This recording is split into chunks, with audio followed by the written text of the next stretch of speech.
Salam sejahtera Bapak Ibu serta saudara-saudari semua. Untuk memulai renungan tentang firman Tuhan ini, mari kita bersatu di dalam doa.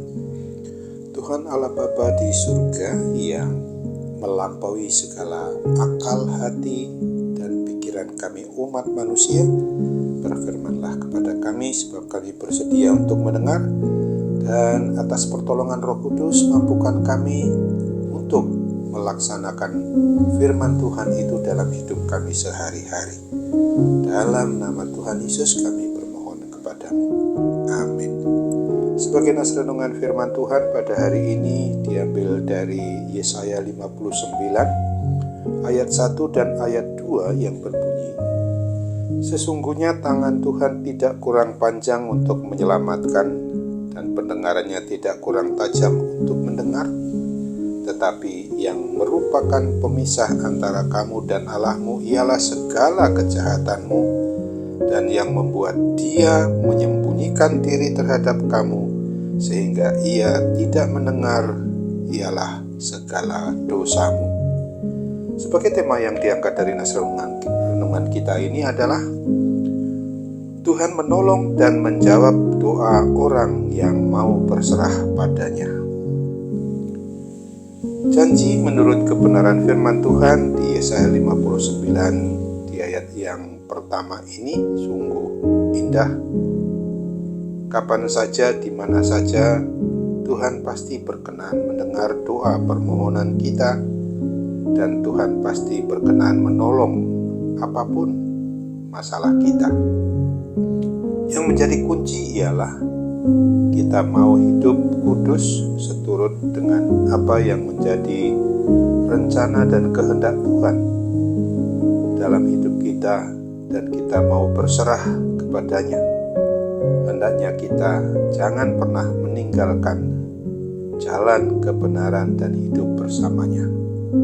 Hal ini seperti janji Tuhan Yesus juga yang dinyatakan dalam Yohanes 15 ayat 7 ini.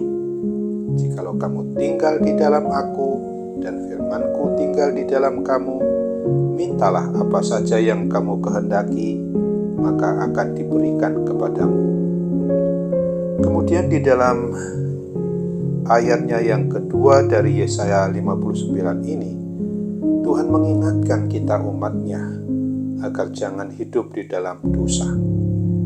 Seandainya kita jatuh ke dalam jurang dosa dan kesalahan kita itu, maka segeralah kita harus metanoia, harus bertobat.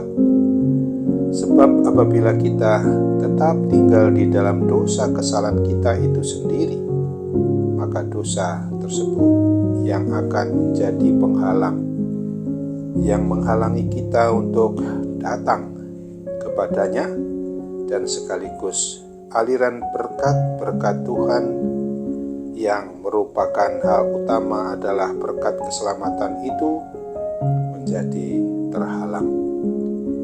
Dan Tuhan sengaja tidak mau mendengar doa permohonan kita apabila tetap mengenakan hati, pikiran, dan perasaan hidup kita di dalam penguasaan dosa itu sendiri. Dengan merenungkan nas firman Tuhan pada hari ini, mari kita sebagai orang yang beriman percaya kepada Kristus harus mau selalu memohon bimbingan pertolongan Roh Kudus agar kita dimampukan untuk menjalankan hidup kudus dengan cara mau menaati, mau mematuhi hidup yang menuruti kebenaran firman Tuhan itu. Bila kita masih ada melakukan dosa yang belum kita selesaikan di hadapan Tuhan, maka segeralah kita harus sungguh-sungguh bertobat kepadanya. Kita mohon ampun, kita mohon disuci kuduskan olehnya. Sebab kalau kita sungguh-sungguh mau bertobat dengan sepenuh hati kita, segenap jiwa maupun segenap akal budi kita kepadanya, untuk sungguh-sungguh mohon pengampunan, maka seberat apapun dosa kita, maka kita akan merasakan adanya nikmat pengampunan Tuhan sebagaimana dijanjikannya di dalam Yesaya 1 ayat 18 dan 19 ini. Marilah, baiklah kita berperkara. Firman Tuhan, sekalipun dosamu merah seperti kirmisi, akan menjadi putih seperti salju. Sekalipun berwarna merah seperti kain kesumba, akan menjadi putih seperti bulu domba. Jika kamu mau taat, kamu akan memakan hasilnya, baik dari negeri ini. Memakan hasil yang baik dari negeri ini. Namun jika kamu melawan dan memberontak, kamu akan dimakan oleh pedang. Sungguh, Tuhan yang mengucapkannya. Amin. Mari kita kembali bersatu dalam doa. Tuhan Allah Bapa di surga, terima kasih untuk kebenaran firman-Mu yang boleh kami dengarkan, sekaligus mengingatkan kami, karena Tuhan pasti menolong kami bagaimana kami bisa meninggalkan segala dosa dan kesalahan kami itu, dan Tuhan pasti menjawab doa-doa orang yang mau berserah, mau metanoia, mau bertobat dari segala dosa kesalahan kami untuk hanya bertobat kepadamu.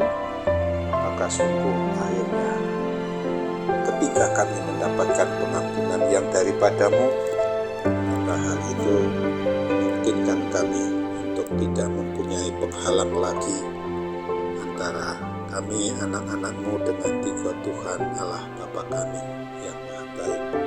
Kami percaya Tuhan mendengar harapan dan doa kami ini, termasuk juga hal-hal yang berkaitan dengan dampak dari dosa kesalahan kami secara rohani dan juga gangguan kesehatan secara jasmani yang ada pada kami sekarang. Kami percaya Tuhan akan memulihkan, menyembuhkan kami dari kuasa sakit penyakit apapun. Sambut apalah harapan dan doa kami kepadamu ini Bapa. Kami bermohon jadilah kehendak-Mu dalam nama Tuhan Yesus. Amin.